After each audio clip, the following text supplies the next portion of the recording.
के तपाईहरु लङ टर्मको लागि लगानी गर्न चाहनुहुन्छ तर कस्तो खालको स्टक्समा लगानी गर्ने त भनेर तपाईहरुले स्टक्स भेटाउनु भइरहेको छैन अथवा कस्तो खालको लगानी चाहिँ कस्तो खालका स्टक्समा लगानी गर्दाखेरि चाहिँ लङ टर्ममा आफूलाई प्रफिट हुन्छ र लङ टर्मको लागि चाहिँ तपाईहरु यदि स्टक्स खोजिराख्नु भएको छ कुन स्टक्स लङ टर्मको लागि लगानीको लागि चाहिँ उपयुक्त हुन्छ नि त भन्ने कुरा तपाईलाई थाहा छैन भने चाहिँ तपाईहरु राइट भिडियोमा आइसक्नु भएको छ।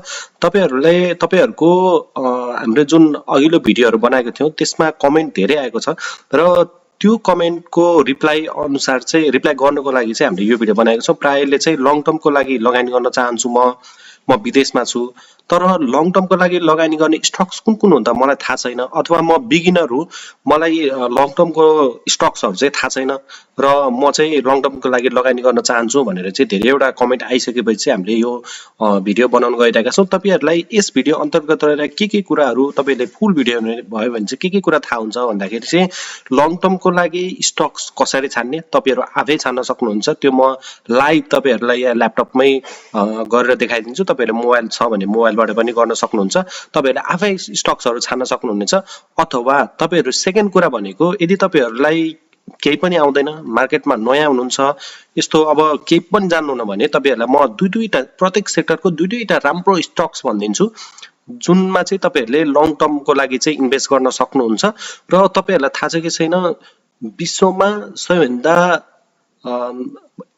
यसरी बुझौं विश्वमा सबैभन्दा बेस्ट सेक्टर सबैभन्दा best way of being rich is investment. तपाईहरुले इन्भेस्टमेन्ट नगरिकन कहिले पनि धनी गर्न सक्नुहुन्न। तपाईहरु 10 to 5 जब गरेर यदि बसिराख्नु भएको छ त्यसले घरबार चलाउँदै हुनुहुन्छ र त्यो भन्दा बाहेकको तपाईहरुले केही पनि सोच्नु भएन। तपाईहरुको 5-10 हजार त्यहाँबाट बच्छ र तपाईहरु चाहिँ 5-10 हजार चाहिँ कहिले घुम्न जाने कहिले पार्टी गर्ने त्यस्तो कुरामा तपाईहरुले पैसा उडाइराख्नु भएको छ भने चाहिँ तपाईहरु एकदम गलत बाटोमा हिँड्दै हुनुहुन्छ। तपाईले त्यही 5-10 हजारलाई पनि आजको दिनमा यस्ता लङ टर्मको लागि स्टक्सहरुमा यस्ता राम्रा कम्पनीहरुमा लगानी गरे चाहिँ तपाईहरुले फ्युचर आफ्नो सिक्युर गर्न सक्नुहुन्छ। र तपाईहरुको बालबच्चाहरु सानो हुनुहुन्छ अब भर्खरै जन्मिनु भएको छ अथवा 5-10 1 2 3 4 जति कक्षामा पढ्दै हुनुहुन्छ उहाँहरुको अब जब 12 ब्याचलर पढ्दै गर्दाखेरि चाहिँ उहाँहरुको जुन भविष्य बनाउने बेला हुन्छ त्यो बेला चाहिँ तपाईहरुलाई अहिले गरेको लङ टर्म वाला लगानीले चाहिँ तपाईहरुलाई त्यो बेलामा फाइदा दिन्छ क्या। त्यो बेलामा चाहिँ तपाईले सर्लक्क लाएर त्यो इन्भेस्टमेन्टबाट आएको जुन प्रफिट हुन्छ अथवा ती कम्पनीहरु बेचेर तपाईले ह्युज प्रफिट अथवा ह्युज मनी कमाउन सक्नुहुन्छ। त्यसले गर्दा चाहिँ तपाईहरुको बालबच्चाको भविष्य पनि सेक्युर हुन्छ। त्यही भएर चाहिँ तपाईले आफूले बचाउने 5-10 हजार चाहिँ आफ्नो बच्चाहरुको लागि भए पनि रमाइलोमा खर्च गर्ने भन्दा यहाँ 5-10 हजार चाहिँ यता लगानी गर्नुभयो भने तपाईहरुलाई राम्रो हुन्छ। र ती स्टक्सहरु चाहिँ कुन हुन् त म तपाईहरुलाई आज बताउने नै छु र तपाईहरुलाई चाहिँ यो कुन स्टक्स हुन् भन्ने बारे चाहिँ तपाईहरुलाई भिडियोको मैले अन्तिममा भन्ने छु। त्यही भएको कारणले गर्दा तपाईहरु यदि नयाँ हुनुहुन्छ भने चाहिँ हामीलाई सब्स्क्राइब गर्नु होला र यदि सब्स्क्राइब अहिलेसम्म गर्नुभएको छ भने सब्स्क्राइब गर्नु होला लाइक गर्नु होला र हामी टिकटकमा पनि रहेका छौं। टिकटकमा करिब हामीलाई 8000 ले फलो गर्नुभएको छ 8300 400 कति छ र त्यता पनि गएर हाम्रो डेली अपडेटहरु त्यताबाट पनि प्राप्त गर्न सक्नुहुनेछ। र आज हामी अब चाहिँ मूल मुद्दातर्फ लागौं। लङ टर्मको लागि स्टक्सहरु चाहिँ तपाईले कसरी छान्न सक्नुहुन्छ त त्यो भन्दा पहिला चाहिँ लङ टर्मको लागि स्टक्स कस्तो खालको स्टक्सहरु छान्ने त त्यो कुरा चाहिँ बुझ्न जरुरत छ। लङ टर्मको लागि स्टक्सहरु तपाईले यस्तो स्टक्सहरु छान्नुपर्छ जसले चाहिँ तपाईहरुलाई कन्टिन्युअस रूपमा चाहिँ बोनस अथवा डिभिडेन्ड दियोस्। त्यो कम्पनी प्रफिटमा होस् त्यो कम्पनीले लगातार रूपमा ग्रोथ गरिरहेको होस् त्यो कम्पनीमा बोर्ड अफ डाइरेक्टरहरु राम्रो होस् त्यो कम्पनीमा कुनै पनि अपचलनहरु जस्तै तपाईहरुले अस्तिको काण्ड थाहा पाउनु भयो होला दीपक भट्टको त्यो कम्पनीमा कति अपचलनहरु भएको रहेछ। हिमालयन लाइफ इन्स्योरेन्स भयो त्यो कम्पनीहरुमा चाहिँ कति अपचलन गरेर चाहिँ तपाईको पैसाहरुको चाहिँ मिसयुज भइरहेको छ तपाईले थाहा पाउनु भयो। त्यही भएर तपाईहरुले त्यो कम्पनीको बोर्ड अफ डाइरेक्टर कस्तो छ लगायत प्रमोटरहरु कस्तो छ भने त्यो पनि कुरा पनि थाहा पाउनुहुन्छ। र लङ टर्म स्टक छान्ने भनेको यही क्राइटेरियाहरु मिट हुने फन्डामेन्टली स्ट्रङ भएका कम्पनीहरु जब यी क्राइटेरिया मिट हुन्छ त्यसपछि चाहिँ कम्पनी चाहिँ फन्डामेन्टली स्ट्रङ हुन्छ है त। र नेप्सेमा जस्तो पनि कम्पनी छ राम्रो कम्पनी पनि छ एकदम गए गुज्रेको कम्पनी छ र सबैभन्दा राम्रो कम्पनी पनि छ र ती कम्पनीहरूको बीच चाहिँ तपाईँले भिन्नता पत्ता लगाउन सक्नु भने चाहिँ त्यसले चाहिँ तपाईँहरूलाई लङ टर्ममा चाहिँ एकदमै राम्रो प्रफिट गर्छ। त्यही भएर चाहिँ तपाईँहरूले चाहिँ यो कुराहरू चाहिँ थाहा पाउनुपर्छ है त। र तपाईँहरूलाई चाहिँ सबैभन्दा बेस्ट वे भनेको चाहिँ फन्डामेन्टल एनालाइसिस हो। यी लङ टर्मको लागि स्टक्सहरू छान्नको लागि मैले चाहिँ फन्डामेन्टल एनालाइसिस हेरेर चाहिँ लङ टर्ममा चाहिँ कस्तो पोटेन्सियल हुनसक्छ यी कम्पनीहरूको भनेर चाहिँ त्यसरी चाहिँ हेरिराखेको हुन्छु।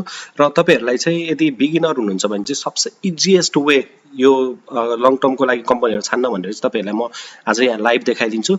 केही गर्नु पर्दैन तपाईँहरूको लागि।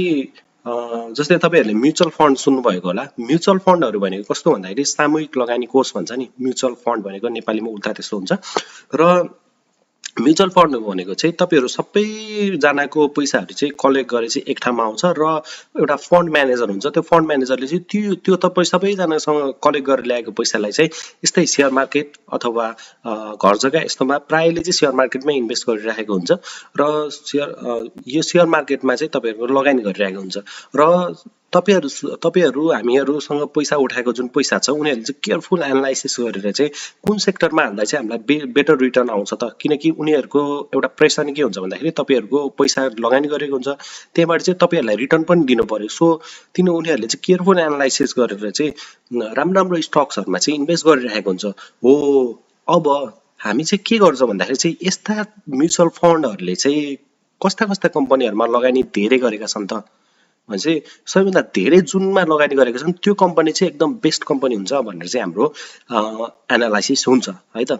र अब हामी हेरौँ है त, म्युचुअल फन्डहरूले चाहिँ सबैभन्दा बढी सबै सेक्टरको म देखाउँछु त, 1 बाई 1 देखाउँछु। कमर्सियल ब्याङ्कदेखि लिएर life insurance, non life, development bank, investment सबै सेक्टरको तपाईँलाई म लाइभ देखाउँछु। तपाईँहरू के गर्नुहोस् भन्दाखेरि चाहिँ नेप्से अल्फामा जानुहोस् र नेप्से अल्फामा गइसकेपछि यहाँनिर सर्च बार रहेको छ। सर्च बारमा चाहिँ के टाइप गर्नु भन्दा म्युचुअल फन्ड पर्फर्मेन्स भनेर यहीँ म्युचुअल फन्ड हान्ने बित्तिकै आइहाल्छ। तपाईँले यहाँनिर थिच्नु होला है त। र थिचिसकेपछि यस्तो अलिकति हल्का लोड हुन्छ र लोड भएपछि चाहिँ यहाँनिर आउँछ हेर्नुहोस् है त। र यहाँनिरबाट चाहिँ के गर्नु भन्दाखेरि यहाँ माथिपट्टि हेर्नुहोस् त, एसेट एलोकेसन डिस्ट्रिब्युटेबल डिभिडेन्ड भनेको छ। म्युचुअल फन्ड पोर्टफोलियो भन्ने जुन छ यहाँ जानु होला है त। र यहाँ गइसकेपछि सबभन्दा पहिला आफै अटोमेटिक कमर्सियल ब्याङ्क आइरहेको हुन्छ र तपाईँहरूले चाहिँ अरू सेक्टरको कम्पनीहरू पनि चुज गर्न सक्नुहुन्छ। र अब चाहिँ म तपाईँहरूलाई 1 बाई 1 सबै सेक्टरको दुईटा बेस्ट कम्पनी पनि यहीँनेरि भन्दैछु, तपाईँहरूलाई एभ्री सेक्टरको देखाउँछु पनि र दुईटा एक सेक्टरको दुईटा कम्पनीहरू चाहिँ कुन बेस्ट हुन सक्छ नि त तपाईँहरूलाई लङ टर्म इन्भेस्टमेन्टको लागि भनेर पनि म तपाईँलाई भनिदिन्छु है त। र यहाँ तपाईँले देख्न सक्नुहुन्छ सबैभन्दा यो बार ग्राफ, तपाईँहरू नयाँ हुनुहुन्छ केही पनि थाहा छैन भने चाहिँ यो बार ग्राफ जुन छ यो जति ठुलो भयो त्यति चाहिँ धेरै म्युचुअल फन्डहरूले चाहिँ लगानी गरेका छन् यो कम्पनीमा भन्ने बुझिन्छ। यहाँ चाहिँ हेर्नुहोस् त, यो बार सबैभन्दा ठुलो छ नि होइन हो। म्युचुअल फन्डहरूले यो चाहिँ सबै म्युचुअल फन्ड गरेर टोटलमा है, यो चाहिँ टोटलमा गरिरहेको छ, कुनै पर्टिकुलर म्युचुअल फन्ड होइन, यो टोटलमा है त। र यहाँ तपाईँले देख्न सक्नुहुन्छ सबभन्दा बढी चाहिँ केमा रहेछ भन्दाखेरि Everest bank limited. Everest bank limited भनेको one of the best bank in commercial bank हो है त अहिलेको अवस्थामा है त। यो चेन्ज पनि हुनसक्छ। र अर्को रहेको छ सानिया ब्याङ्क, हेर्नुहोस् त। र अर्को रहेछ सिद्धार्थ ब्याङ्क, त्यसपछि एनएमबी गरेर चाहिँ यहाँ रहेको छ। तपाईँहरूले चाहिँ के गर्न सक्नुहुन्छ भन्दाखेरि तपाईँ लङ टर्म इन्भेस्टमेन्ट गर्नु छ भने चाहिँ तपाईँहरूले धेरैवटा कम्पनी चुज गर्नु हुँदैन क्या, म्याक्सिमम् 4-5वटा, म्याक्समा 5वटा तपाईँहरूले चुज गर्ने हो। म चाहिँ के गर्छु भन्दाखेरि चाहिँ मैले आफ्नो गर्दाखेरि चाहिँ प्रत्येक सेक्टरबाट एउटा गर्छु।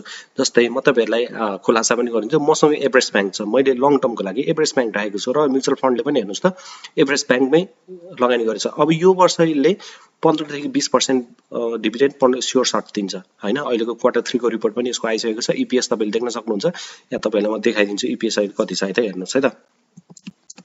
र अहिले चाहिँ यहाँ कति छ भन्दा इपिएस यसको 32 को इपिएस रहेको छ। र यसको डिस्ट्रिब्युटेबल डिभिडेन्ड भनेकै यसले डिस्ट्रिब्युट गर्न सक्ने नि 15-20% चाहिँ अहिलेको अवस्थामा नि यसको देखिन्छ। त्यही भएर कारणले गर्दा तपाईँहरू यदि ब्याङ्किङ सेक्टरबाट जाँदै हुनुहुन्छ भने Sania bank Everest bank choose गर्न सक्नुहुने भयो। र यदि अलिकति चिपर अप्सन, मसँग यत्रो लगानी गर्ने 6,000 लगानी गर्ने कुरा छैन, मसँग 2-3 हजार मात्रै पैसा बच्छ भने तपाईँहरू यो सानिया ब्याङ्कमा जान सक्नुहुन्छ है त। सानिया ब्याङ्क है त, यो दुईटा कम्पनी मैले भन्दै।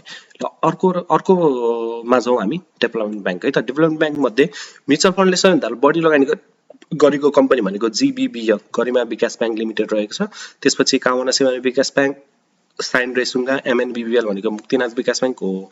तपाईहरुले टप 3 अथवा टप 2 हेर्दा भयो क्या, अरु केही गर्नु पर्दैन, टप 3 अथवा टप 2।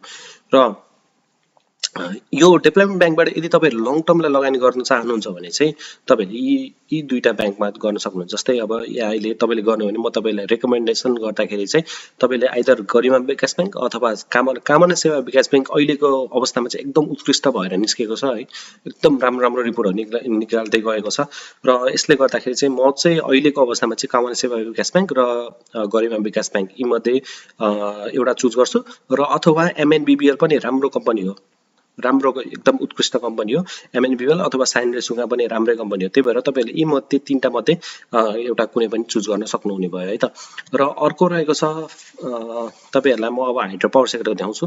हाइड्रो पावर सेक्टरमा चाहिँ एकदम कम्पनीहरु चाहिँ एकदम धेरै नै छन्। र यी मध्ये यहाँ हेर्नुस् त सबैभन्दा ठुलो के छ, एमियन, साहस। यी कम्पनीहरु एकदम उत्कृष्ट कम्पनी हो है त। मलाई चाहिँ किन यो हाइड्रो पावर सेक्टरहरु चाहिँ एकदम अब फ्युचर हेरेर अहिले अब फ्युल क्राइसिस, वर्ल्डमा फ्युलको क्राइसिस भइरहेछ हैन। अब पेट्रोल भयो, डिजेल भयो, यो त केही समय उत्खनन गरिसकेपछि यो सिद्धिने कुरा हो। कहिले पनि यो तपाईले उत्पादन गरेर उत्खनन गरिसकेपछि कुनै न कुनै दिन यसको एन्ड हुन्छ। त्यसपछिको के त भन्दाखेरि हाइड्रो पावर सेक्टर अहिले इभी गाडीहरु तपाईले कति यो रोडमा कुदिरहेको